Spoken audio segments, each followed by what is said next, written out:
Hey, welcome back. I am so glad you could join me. Today we're going to talk about low down, low life, scum sucking, good for nothing, horse thieves. You know, they used to hang them.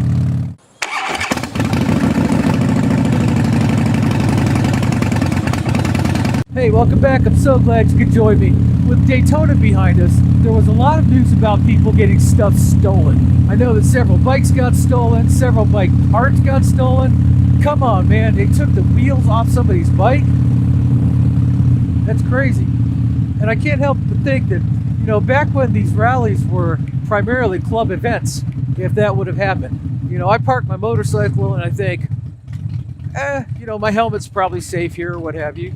My shirt is probably okay in the saddlebag, especially if I'm in a crowd of bikers, because you'd have to be an idiot to walk into the middle of a bunch of bikes and steal something. And I have to think back in the days when the rallies were much more club events, club meetups, that you'd have to be even more of an idiot. But the truth of the matter is, you know, a lot of people showing up to these events now are showing up in trailers and trucks, and, you know, they may or may not even be bikers. I think it's funny that they have to put signs on motorcycles at events and in stores and things that say don't sit on the motorcycle. Well, that should go without saying. You don't sit on somebody else's motorcycle. I don't even care if you're taking sexy selfies on it. It's not your bike. Keep your butt off of it. I'm a pretty non-confrontational person, but I'm watching people around my bike and I will get confrontational. Hey, is that your bike? No? Well, get your hands off it. So this idea that somebody would steal is just crazy. I just don't get it. From bikers of all things. Now, I mean, when I was 8, 9, you know, I stole stuff. Occasionally, it's not like I made a career out of it. I remember one time I stole a lighter from a gas station. It was one of those ones with the metal flip-up cap. That was back when we had cigarette machines in the gas station that you pull the lever on and the cigarette pack would drop out. Little corner neighborhood gas station, Cheektowaga, New York. And I stole a lighter. And my mother found out, because what else would I be doing with a lighter at 8 years old? And she made me go take it back and apologize. You know, little stuff like that happened along the way. And then when I got a job and started earning my own stuff, you know, it got very uncool. You don't take other people's stuff. One of the things we drilled into our kids was, if it's not yours, don't touch it. That seemed to solve a lot of problems with just that basic rule. If it's not yours, don't touch it. We tell the grandkids the same thing. If it's not yours, don't touch it. If it's not yours, you have no business touching it. It's not yours. And it's usually people who aren't contributing anything who are stealing stuff. You know, are you stealing stuff because, well, you can't get a real job? There was a guy, I think it was here in South Carolina, that got either hurt or killed when he broke into somebody's house to steal from them. But his sister was all up in an uproar about, well, that wasn't right that, you know, that would happen because, you know, stealing stuff was his job. Wait, what? Stealing stuff is his job.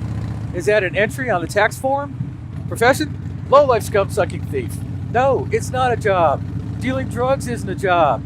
Getting a job is a job. Producing, creating, doing something constructive, doing something useful. That's a job. And they are honorable.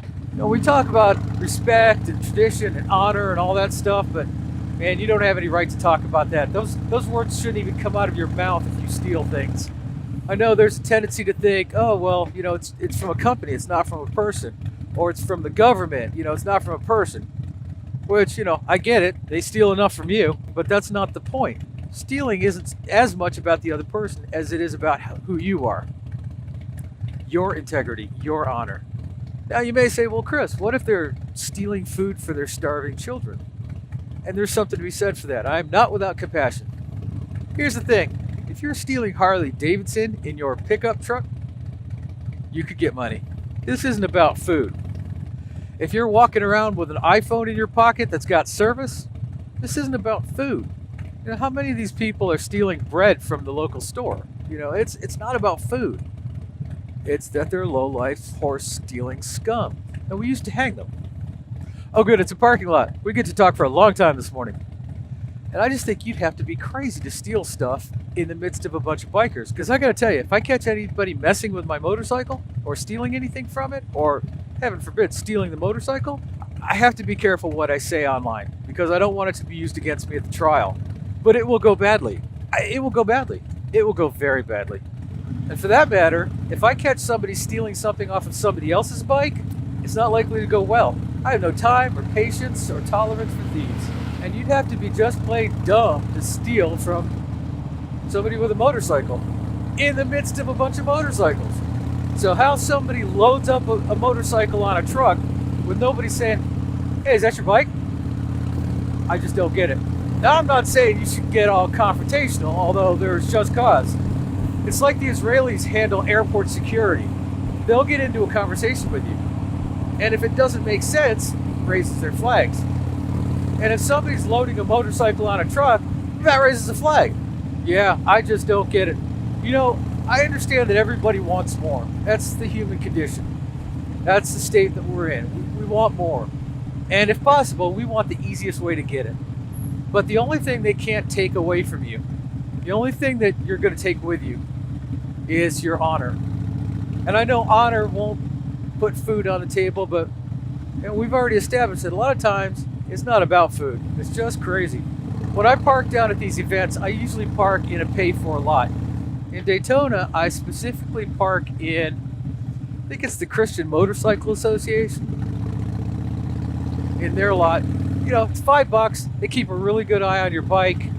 If somebody were to come in with a truck and start taking parts off your bike, there's a lot of people there that would take exception to that. And for $5, it's worth knowing that my bike and everything on it is safe. I don't know, Main Street. Would Main Street be safer? You're in the middle of a bunch of people. I mean, I never want to hurt anybody.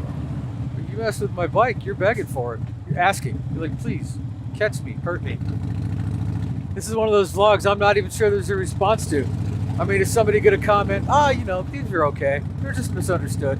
Thieves are generally considered scum. It's like child molesters, thieves. I'm not sure there are many victimless crimes. I don't know, maybe speeding out in the middle of nowhere. No real victim there other than the person making the choices to speed. Yeah, don't use your blinker or anything. That'd be crazy. But there's always a victim when you're stealing something.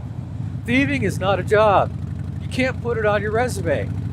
I see on your resume here it says you were a low-life, good-for-nothing, horse-stealing thief for 5 years. Yes, sir, that'd be correct. We have just the position for you. Actually, there's a few organizations that might be able to use your skills, but I'm not going to call them out. But even in those instances, thieving is never good. Thieves are okay. Thieves are okay when you get to know them. Bike thieves, horse thieves. I mean, it's really not a lot of different. Nobody ever uses the term horse thief as a compliment. He is one great horse thief. And I know there's a difference between horses and motorcycles. I didn't get bumped on the head or anything. But you know, you think about it. Back in the day, a horse was a man's transportation, possibly his living. Today, my motorcycle is my transportation back and forth from making a living. You have to feed them both. But that's my thoughts on that. I just wanted to bring it up. I was originally going to do another video. Ron C. did one on the 10 worst, and I started making a list. I actually tried to make the video several times, but I really just kind of got hung up on this thief idea because, yeah, thieves are one of the 10 worst. And I thought to myself, that's good for its own video right there. Right there. Why are we stopping? There's so much space up there. Let's just drive into it. So thanks for everybody for playing the this and that game. I have another one. I'm going to stick with music again. I will probably not do music next time, but this time we're going to stick with music again. Beatles or Rolling Stones? Since I don't think I gave you much to comment on Thieves, leave a comment below. Beatles or Rolling Stones? And next time I'll do something other than music. Blinker! Use your blinker! It's that little flashy thing! That said, thank you again for joining me. I appreciate you being here. See, I got these little off-ramp twisties. I appreciate you being here. Go do something nice for somebody today. Why? Because we're making the world a little better place, one act of kindness at a time. Dude, you need to get off your phone. Put your phone down. Put your phone away. Welcome to all the new subscribers. If you're not already subscribed, please do. Like, share it with your friends. That's how word gets around. Hey, have you seen Chris's amazing videos? Thank you for being here, and I will see you next time. Bye.